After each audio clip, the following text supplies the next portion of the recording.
Hey everybody, welcome back to Airsoftology Monday Q&A show, the show that answers your questions, helps you in a pinch, and yes, is a couple weeks in a row now, back on Mondays again. That's right, I'm back on schedule. Although next week I might be a little off schedule, I'm heading back to Japan, back to Osaka, going for a little event, a little something going on, back with Lilacs. They invited me back in, and I couldn't say no. I mean, how can you say no to going back to seeing a really cool company and a really cool country and the birthplace of Airsoft. Anyway, welcome back to the show. Thank you guys and gals for hanging out here. And of course, if you guys want to support the show, don't forget, I do have a web store. I got a link over here in the corner. You guys can click it, go check it out. I sell a whole bunch of morale patches and things like that out there, including the tactical corgi and all that. I just, it really goes to help support the show a lot by going there, and plus you get something cool in return. Also, if this is your first time here, it's really simple how it works. Put your question in the comment box below and vote up those favorite ones, and every week I will read through them all for that week previous and pick out the best ones that are interesting, creative, and dig really deep and get them on this show, the next week's show. Anyway, enough about that. I will be getting into what you're really here for, and that's your questions in the Tippmann mail call. Storm writes, thoughts on Cleanshot staging a cheater video for the views. All right, now this was the big one. This was the big bomb. This was the nuclear explosion. And a lot of you may not even know it happened because it just kind of came and went. So anyway, heads up, and I've highlighted Cleanshot on this channel. I know Cleanshot. I really respect the work that Cleanshot does. I actually watched this video, was it 2 weeks ago or was it last week? I can't recall.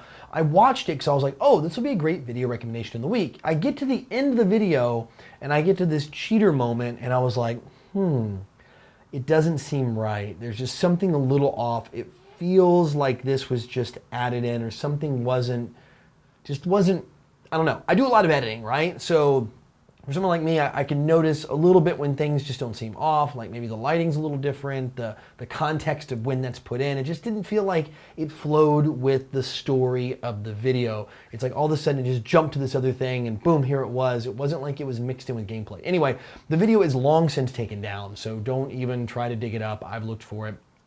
He hasn't posted, but I'll give you a short version of it. The whole video was great, entertaining. I enjoyed watching it. I watch a lot of Cleanshot's videos, really, really good. I guess that day was a bad day for him. I'm not sure. But for whatever reason, he decided to stage a fake cheater. Like he gets, I think it's a cheater shot face or something like that. So anyway, at the very end of the video, there's this guy that's in the woods, bloop, gets hit, and he's like runs around and gets popped again, and like a couple times, it just didn't feel right. What happened was, and all this went down on Reddit. Like I said, I watched it and I was like, something's not right with that part. And it's really funny, like a week later, poof, the story comes out and I'm like, oh, well, I guess I was kind of right. And that's again why I didn't put it in here for the video recommendation of the week. He admitted it was staged. The field owner actually was like, well, I want to know who this person was. So he started asking around people that day, like, have you seen this guy, what he's wearing? Because he had a mask and goggles on. And everybody was like, no, I didn't see that guy playing all day long. Apparently, Cleanshot had his buddy put some stuff on, some gear and clothes, go out into the woods, and they do this like fake sniper shot. So the field owner was genuinely concerned that there was a cheater on the field and he wanted to resolve the issue. And that's what a field owner should do. It's like, hey, there's a cheater video going on around with my field. I don't want people to think I allow cheaters here at my field. So I'm going to resolve this issue. And that's where it all came from. And that's how he was called out. Everybody was like, no, I've never saw this guy all day. And we played all day, both sides. And I was on that side. And no, there was no one that was wearing the outfit and that mask and all that. So yeah, it finally came out. He did admit to it. He said he was sorry on Reddit. And he immediately took the video down. It is gone. In fact, it was a video recommendation of the week. I was going to download it. And I almost would have had it, but I didn't download it because I only downloaded the one that ends up being the video. I pulled it down so I could put it in my corner over here at the end of the video. Anyway, I know it's a long story, but this lends itself to a big trend in airsoft videos. The clickbait titles, which we all kind of have to do in a little way. Clickbait is not the right word. Clickbait is like you put like a really hot girl in there so people will go, oh wow, girl in a bikini, click, click, click, and there's no girl in a bikini in your video. I make sure that what I put in my title, especially for Mondays, the question is actually answered in here, and I try to make it like the first one or second one so you don't have to wait to the freaking end of the video to get to it. Sometimes it is, but most of the time it's the first one.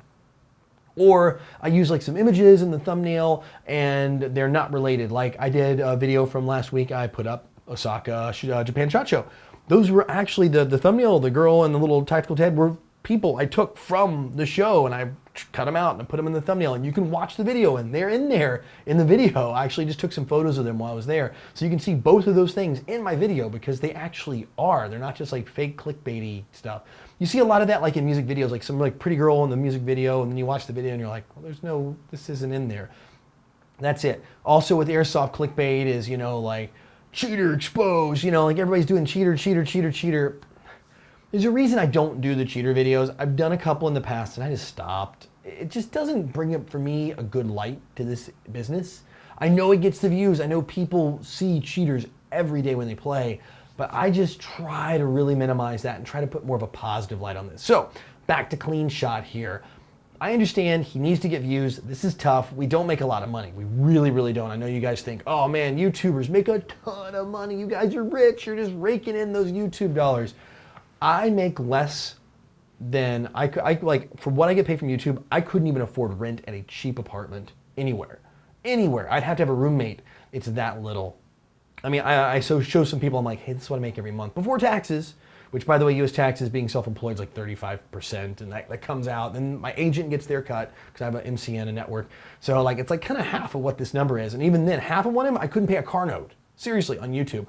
So we have to do things like the web store, and I'm not saying go buy my stuff right now, but we have to be creative. We have to think outside the box if you want to make a living on YouTube. Now, if you have millions and millions and millions of views, then yes, you can make a living on YouTube, absolutely. There are YouTubers that do it. There are airsoft YouTubers that do it.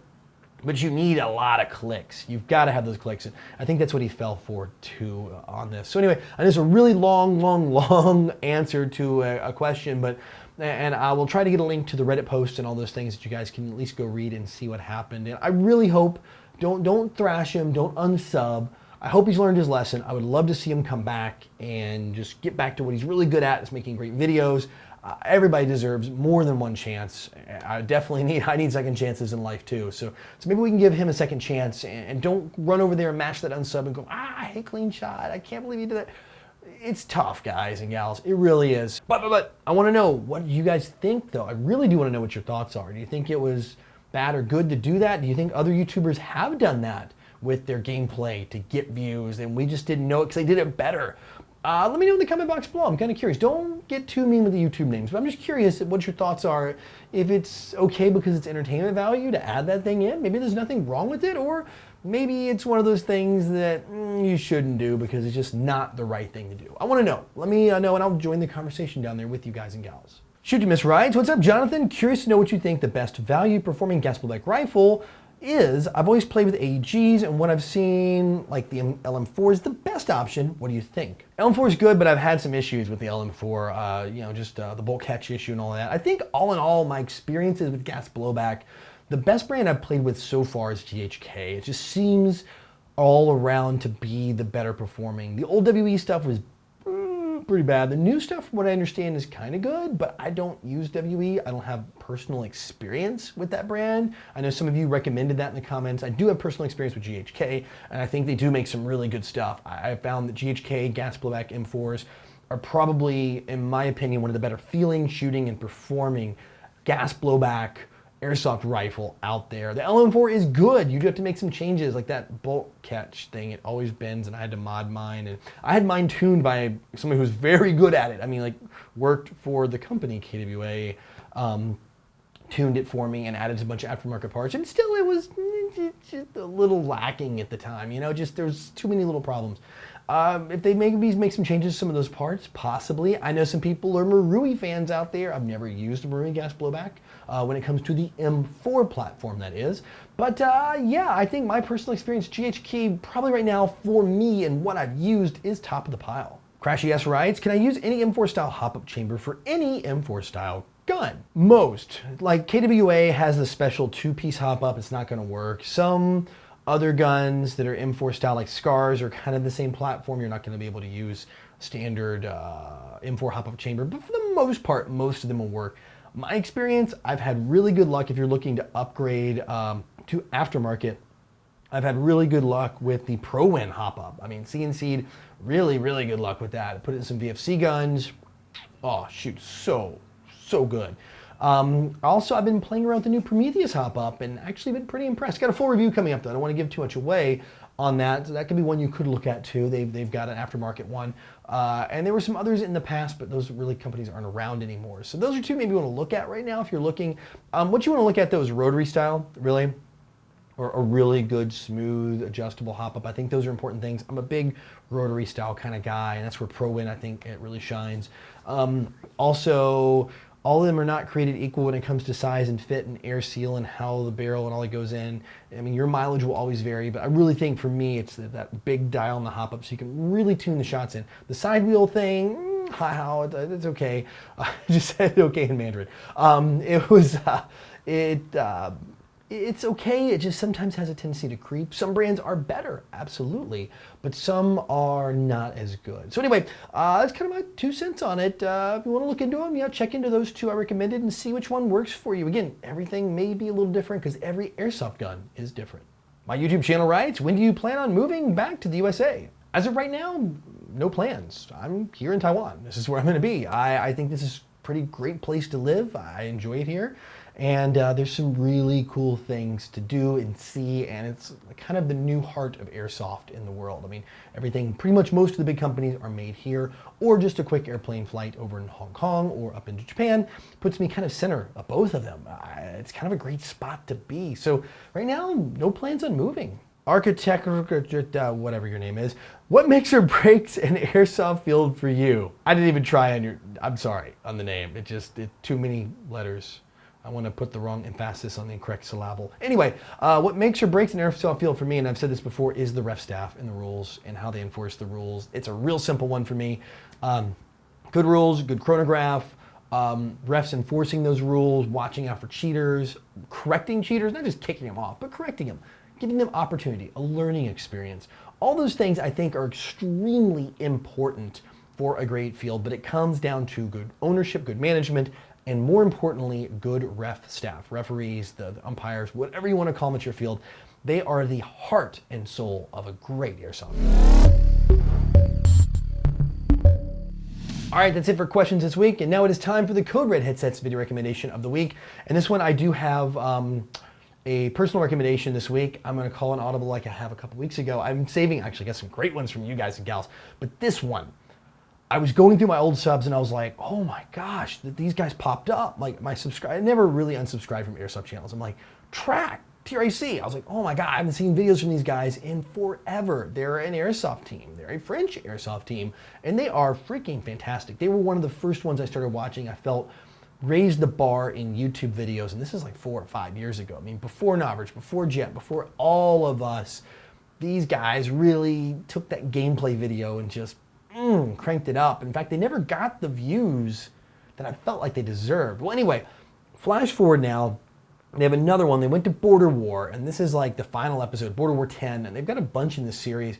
These are long videos. These are like an hour long. It's like documentary style, but it is shot so good. And they've always been raising the bar in their film production quality. I mean, absolutely. And I say film because this is like watching a real documentary. You feel like you're there. You want to keep, I mean, I just got sucked in. I'm like, oh, I just wasted, like, not even waste, but I like spent an hour of my day watching this video. And it's like, oh my gosh, it's just so good. These guys are, and you go back to their old stuff, their gameplay today, even today, still holds up. I mean, it's like multiple years old and still entertaining and fantastic gameplay. Even in today's world of hit markers and sniper rifle shots, these guys really had some good gameplay. So anyway, hats off to these guys, TRAC. I've been subbed to them for longer than I can even remember. Definitely worth the watch. And if you guys enjoy, just hit the sub button, go back in their back catalog, hopefully encouraging them to continue to make content. And of course, if you guys do have a channel you enjoy, something you like, put it in the comment section below. Put up those favorite ones, and I'll try to get them on every week, including your own. Just promote your own channel. I do have some self-promotion ones queued up. I know you've been asking. I've been watching every week. You've been posting. You know who I'm talking about. Talking about you. That's right, you. I see you every week posting down there. I'm gonna make sure you're highlighted. Trust me. I'm gonna get some love. Just keep being persistent. Keep putting it in there. I've got you saved. So anyway, until next week, go out, play some airsoft, have some fun, put your questions in the comment box below. But no matter what you do, call your freaking hits.